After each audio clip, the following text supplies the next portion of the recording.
that a lot of things that we want to do, a lot of places we would like to go, a lot of things we would like to experience, and we just stop at but, and we build a case. In fact, I was reading something the other day that talked about but. It says but is an argument for our limitations, and when we argue for our limitations, we get to keep them. See, but will cause you to procrastinate, but will cause you to hide out behind fear, but will cause you to come up with all type of excuses that you can validate your inaction and not acting on your dream.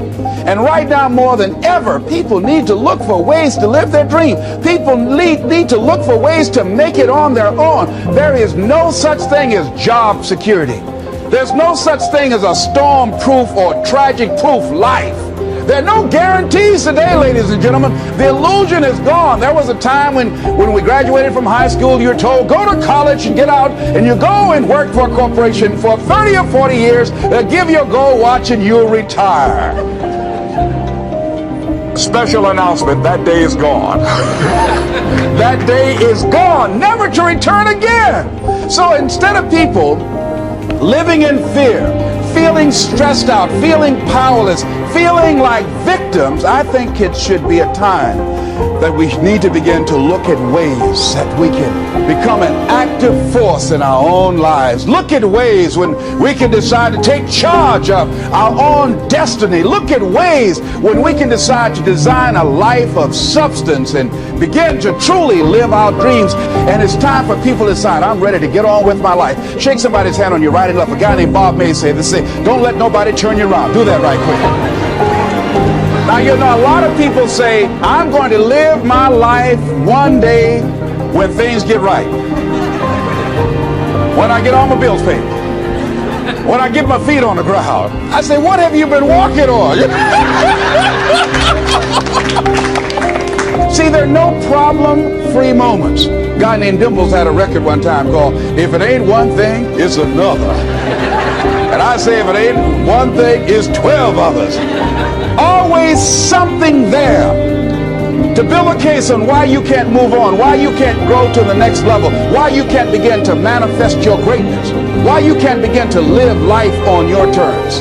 Always something there to block you, to keep you where you are, and keep you from beginning to develop your true greatness. Always some fear. How do we handle it? And I'm saying that if you've been hiding out behind but, if you've been using the fact that you don't have enough money or you don't have the education, take it head on. Go get the education. I was saying to a guy the other day who was saying, I said, how old are you? He says, 47 years old. I said, your sister tell me that you can't read. He said, that's right. I said, why?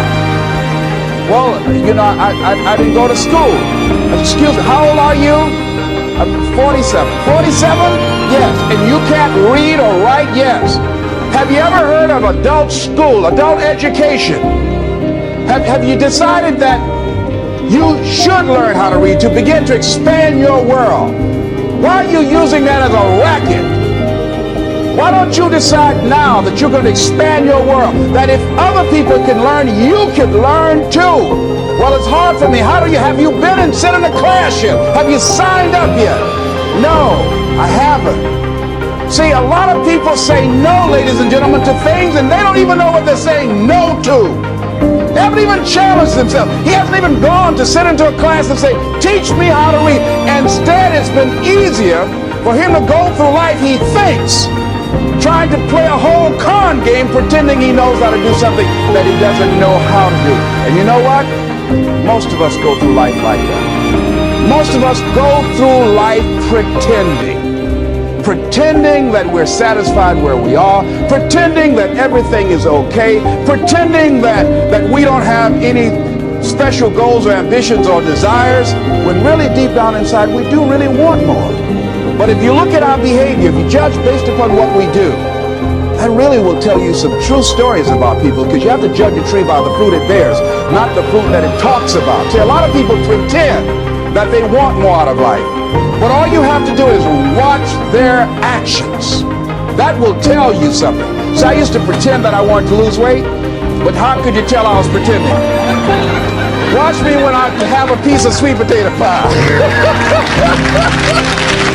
Let me get within walking distance of some peanuts, some potato chips. See, I was pretending that I really wanted to lose weight. No, you just watch what I eat. I tell you what I'm seriously committed to. People tell you, oh yeah, one day I want to have a restaurant. See, they're pretending they want to go into business for themselves. They're not serious. How can you tell, Les? Watch their actions. Watch what they're doing. The proof is in the pudding. So if you want to do something, if you thought about something you want to do, take it head on. Decide that you're going to start looking at it, start doing research on it, start tackling it, start becoming involved in whatever and wherever it might lead you to begin to explore the possibilities in that particular thing that you're seeking, so that you can begin to learn all you can about it. Decide that you're going to face it, that whatever shortcomings you have, that you're going to strengthen yourself there. Whatever training that's required, that you're going to go get that training, that you're going to get started right now. George Washington Carver would say, do what you can, where you are, with what you have, and never be satisfied. S.B. Fuller used to say, and you heard Joe Dudley talk about, always strive to be more than that which you are. Yeah, don't get satisfied with yourself. Always know that wherever you are, you can enjoy more, that you deserve more. But most people, you know what they do? Most people go through life quietly and safely, tiptoeing to an early grave. Find out what it is you want and go after it as if your life depends on it. Why? Because it does. People that have found their passion, people that found the things that they love, people that have found the things that they can pour their lives into, those people live longer. I was in New York and I had to do a seminar at a special church, and a guy by the name of Reverend Johnny Youngblood. And I said, how is it that you were able to build this big housing facility and got all of the various community and religious groups together to have this dwelling for 2,000 residents that were once homeless? How were you able to take on this responsibility? Wasn't it overwhelming? He said, the kind of work I do, he said, it's in me. I've got to live what's in me. And I think that's everybody's desire in life. You've got to live what's in you. Life is just too short and unpredictable. But what do we say? But there'll always be tomorrow. Oh no. There are no guarantees you're going to show up tomorrow. There are a lot of people who were here yesterday, but they're not here today. There are a lot of opportunities that were around yesterday. They're not here today. Oh, you can wait, but you know what Abraham Lincoln said? Well, good things might come to those who wait, but only the things that have been left over by those who hustle. So who want to go through life picking up leftovers? You deserve much more than that. The leftovers that somebody has left you. So take it head on, begin to explore. Here's something else. Decide to do it now.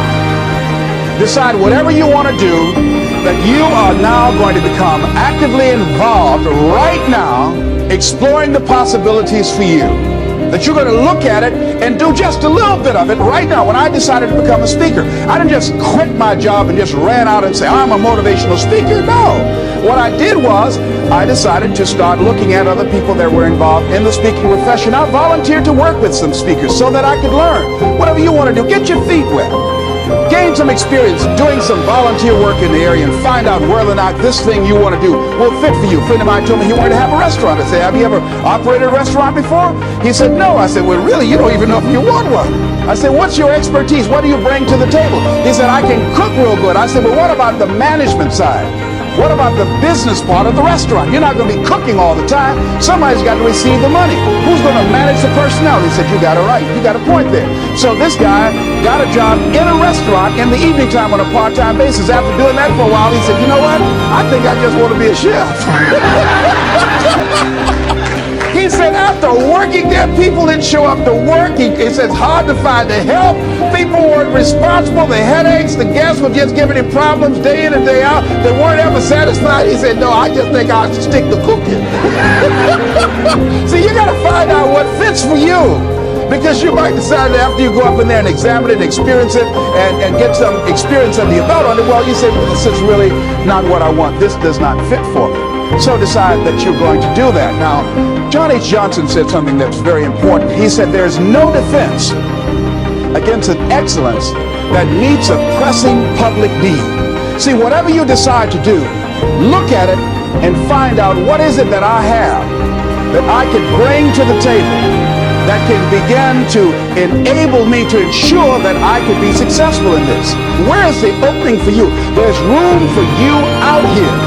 Out here in the arena called life, there's room for you to come out and live your dream. Don't allow but to keep you in the corner or keep you up in the bleachers looking at life, being a spectator, not being a participant, making a difference in life. I believe that all of us came here with something. All of us showed up to give something, and that nobody's going to give that service that you have to give. No one's going to produce your product. No one's going to write your book. No one's going to open your academy. No one's going to begin to create your daycare with a special curriculum to help to cultivate the high self-esteem in our children. That's your idea. And if you don't bring your idea out here, when you die, all of us will suffer because we've been deprived of your genius because you allowed but to keep you in the bleachers and not pursuing your greatness. You take it to your grave with you. And that's what most people do. I think that's why the guy said that many people die at age 21. Don't get buried until they're 65. They're walking dead. You can tell them by the way they walk. How they look in the face. When they speak to you. I was giving a speech in this high school, and a lady came after school. She said, "Mr. Brown, I want to talk to you about my son." I said, "What is it?" She said, "He's not motivated." I said, "I wonder why." You got to have energy, ladies and gentlemen. You got to have life. If you're excited about what you're doing, even in the area of selling, you know people don't buy because of logical reasoning. People buy because of your way of feeling. People don't like to be around dead people. No, let the dead bury the dead. No, keep them away from you before they grab you or want to hold on to you or something. So the fact that whatever you do, you want to be excited about it. You want to have the kind of excitement that is so contagious that people want to be around you. Because whatever you're doing, whatever you talk to people about, this particular idea that you have, they're looking at you and they want to know, do you believe it? And are you the kind of person they want to be in business with? And if you're not positive, if you're not energetic, if you're not fired up about it, how can you expect anybody else to be fired up about your idea? Am I right? All right, repeat after me, please. I'm going to be fired up about my dream. I'm going to go at it with everything I got. Shake somebody's hand on your right and left and say, "You got what it takes." There are a lot of people who say, "But I tried once or twice and it didn't work out." And so they use that as an excuse not to ever come out again. Guy said, if at first you don't succeed, you're running about average. So if you have come out here with an idea and it didn't work out 2 or 3 times, well, that's all right. You're running about average. You know, I heard something, a jarring question. It says, why is it that people prefer known hells to unknown heavens? You know why? Because it's comfortable, ladies and gentlemen. I remember I was in a service once, and I heard Dr. Johnny Coleman give this example. She talked about a man who had been captured behind the enemy lines in a war and was sentenced to be killed or another option.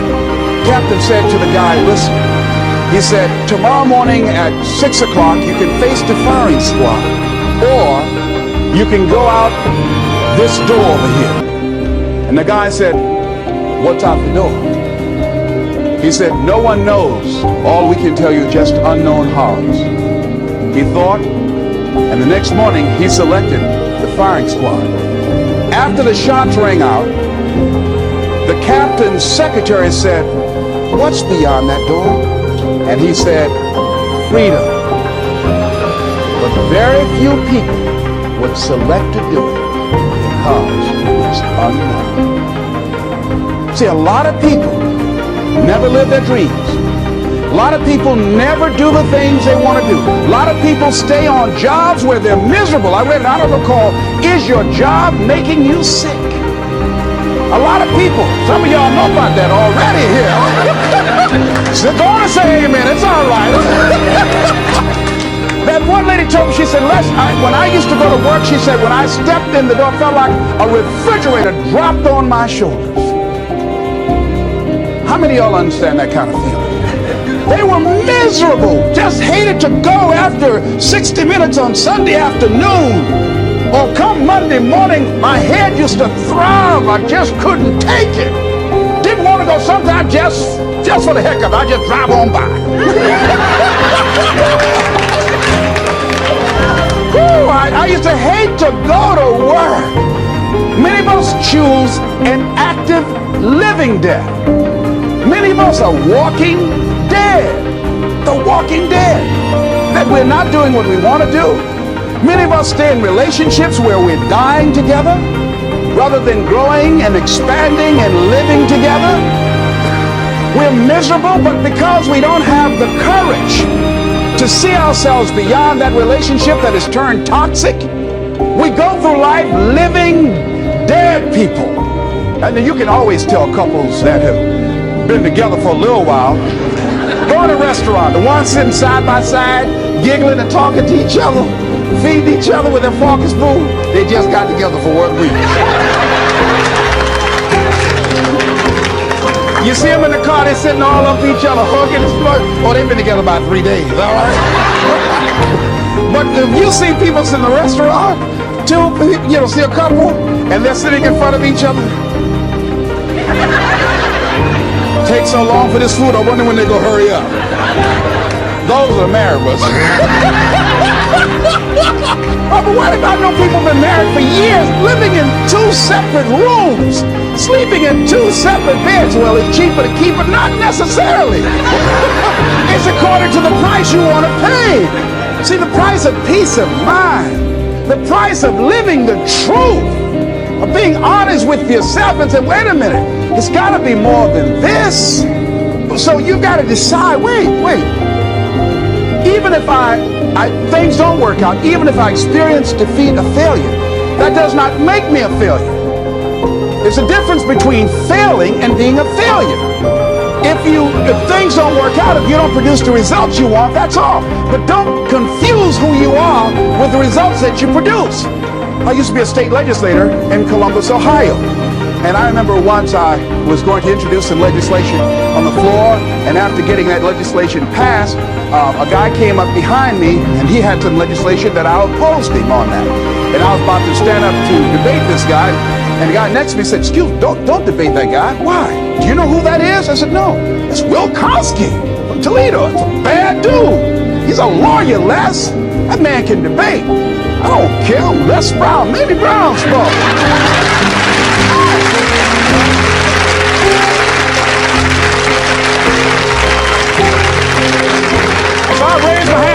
Mr. Speaker, he said, the gentleman from the 29th House District. Said, yes, sir. To tell the gentleman I'd like to take him on. Challenge him on this legislation. He said, Wilkowski said, I would more than like to, Mr. Speaker. Everybody would say, whoa. I asked him some questions. He responded. I say, I wonder why I asked that man that question. Wilkowski won't be out. I mean, I was so embarrassed, I just limped back to my room with my yes, I can attitude. However, here's what I learned. When you win, see, if I win a debate, I win because of what I know. When I lose because what I don't know. So I had to check out, what is it that I did not know? I wasn't prepared. I did not do enough research. I did not do my homework. So he handled me like he wanted to. So I came back again. I waited on some other legislation, did my homework, but he was more than able to take me out again. But pretty soon, each time it would become a little bit more difficult and a little bit more difficult. And the older guy said, would you argue in behalf of this legislation for me? I said, sure. I started volunteering to do work in the legislative committees for the older guys. I said, absolutely. And the more I did it, the better I became. And then people began to start respecting me. When I would ask and say, Mr. Speaker, I'd like to speak on that bill, some guys' lips start trembling and stuff like Jimmy. Oh, wait a minute, did you say anything wrong?